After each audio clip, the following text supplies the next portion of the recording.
I pledge to you that no politics, no policy bias will color the collective judgment of the CIA. This is the way you want it. This is the way the CIA operates, and this is the way our country must have it.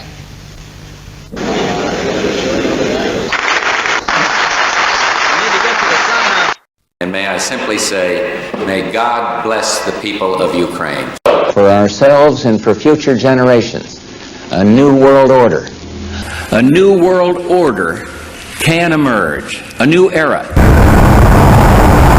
A press and a television presentation that is still cowboys and Indians, good and bad. They like to see things in simple terms, there's no doubt about that.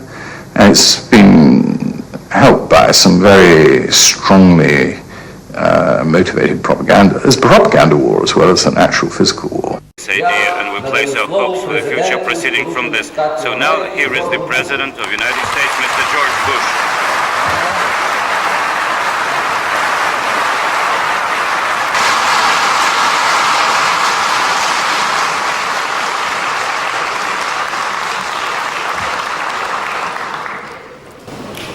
Well, first, thank all of you for that warm welcome. And may I take this opportunity to thank all people of Ukraine that gave us such a warm welcome, such a heartfelt greeting.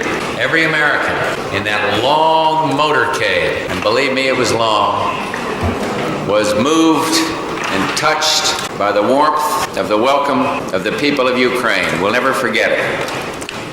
Chairman Kravchuk, thank you, sir. And to the deputies of the Supreme Soviet, may I salute you, members of the clergy that are here, members of the diplomatic corps, representatives of American pharmaceutical and healthcare corporations, who I understand are with us today, and distinguished guests all. Barbara and I are delighted to be here. Very, very happy. We have only one regret, and that is that I've got to get home on Thursday night. I can still make it. The reason is our Congress goes out tomorrow, finishes their session they're in now, and I felt it was important to be there on that last day of the final session. This beautiful city brings to mind the words of the poet Alexander Dovchenko. The city of Kiev is an orchard. Kiev is a poet. Kiev is an epic. Kiev is history. Kiev is art. Centuries ago, your forebears named this country Ukraine, or frontier, because your steppes link Europe and Asia. But Ukrainians have become frontiersmen of another sort. Today, you explore the frontiers and contours of liberty. Though my stay here, as I said, is far too short, I've come here to talk with you and to learn. And for those who love freedom, every experiment in building an open society offers new lessons and insights. You face an especially daunting task. For years, people in this nation felt powerless, overshadowed by a vast government apparatus, cramped by forces that attempted to control every aspect of their lives. And today, your people probe the promise of freedom. In cities and republics, on farms, in businesses, around university campuses, you debate the fundamental question of liberty, self-rule, and free enterprise. Americans, you see, have a deep commitment to these values. We follow your progress with a sense of fascination, excitement, and hope. And this alone is historic. In the past, our nations engaged in duels of eloquent bluff and bravado. And now the fireworks of superpower confrontation are giving way to the quieter and far more hopeful arts of cooperation. I come here to tell you we support the struggle in this great country for democracy and economic reform. And I would like to talk to you today about how the United States views this complex and exciting period in your history, how we intend to relate to the Soviet Central Government and the Republican governments. In Moscow, I outlined our approach. We will support those in the center and the republics who pursue freedom, democracy, and economic liberty. We will determine our support not on the basis of personalities, but on the basis of principles. And we cannot tell you how to reform your society. We will not try to pick winners and losers in political competition between republics or between republics in the center. That is your business. That's not the business of the United States of America. Do not doubt our real commitment, however, to reform. Do not think we can presume to solve your problems for you. Theodore Roosevelt, one of our great presidents, once wrote, "To be patronized is as offensive as to be insulted." No one of us cares permanently to have someone else conscientiously striving to do him good. What we want to work with, that's someone else for the good of both of us. That's what our former president said. We will work for the good of both of us, which means that we will not meddle in your internal affairs. Some people have urged the United States to choose between supporting President Gorbachev and supporting independence-minded leaders throughout the USSR. I consider this a false choice. In fairness, President Gorbachev has achieved astonishing things, and his policies of glasnost and perestroika and democratization point toward the goals of freedom, democracy, and economic liberty. We will maintain the strongest possible relationship with the Soviet government of President Gorbachev, but we also appreciate the new realities of life in the USSR. And therefore, as a federation ourselves, we want good relations, improved relations with the republics. So let me build upon my comments in Moscow by describing in more detail what Americans mean when we talk about freedom, democracy, and economic liberty. No terms have been abused more regularly nor more cynically than these. Throughout this century, despots have masqueraded as democrats, jailers have posed as liberators, and we can restore faith in government only by restoring meaning to these concepts. I don't want to sound like I'm lecturing, but let's begin with the broad term freedom. When Americans talk of freedom, we refer to people's ability to live without fear of government intrusion, without fear of harassment by their fellow citizens, without restricting others' freedom. We do not consider freedom a privilege to be doled out only to those who hold proper political views or belong to certain groups. We consider it an inalienable individual right bestowed upon all men and women. Lord Acton once observed, "The most certain test by which we judge whether a country is really free is the amount of security enjoyed by minorities." Freedom requires tolerance, a concept embedded in openness and glasnost, and in our First Amendment protections for the freedoms of speech, association, and religion, all religions. Tolerance nourishes hope. A priest wrote of glasnost, "Today more than ever the words of Paul the Apostle, spoken 2,000 years ago, ring out. They counted us among the dead, but look, we are alive. In Ukraine, in Russia, in Armenia, and the Baltics, the spirit of liberty thrives." But freedom cannot survive if we let despots flourish or permit seemingly minor restrictions to multiply until they form chains, until they form shackles. Later today, I'll visit the monument at Babi Yar, a somber reminder, a solemn reminder of what happens when people fail to hold back the horrible tide of intolerance and tyranny. And yet freedom is not the same as independence. Americans will not support those who seek independence in order to replace a far-off tyranny with a local despotism. They will not aid those who promote a suicidal nationalism based upon ethnic hatred.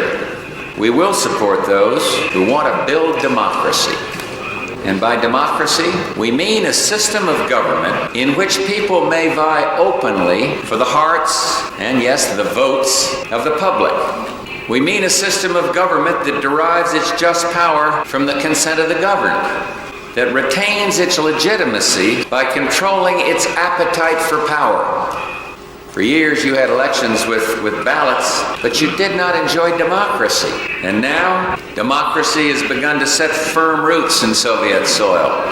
The key to its success lies in understanding government's proper role and its limits. Democracy is not a technical process driven by dry statistics. It is the very human enterprise of preserving freedom so that we can do the important things, the really important things. Raise families, explore our own creativity, build good and fruitful lives. In modern societies, freedom and democracy rely on economic liberty. A free economy is nothing more than a system of communication. It simply cannot function without individual rights or a profit motive, which give people an incentive to go to work, an incentive to produce. And it certainly cannot function without the rule of law, without fair and enforceable contracts, without laws that protect property rights and punish fraud. Free economies depend upon the freedom of expression, the ability of people to exchange ideas and test out new theories.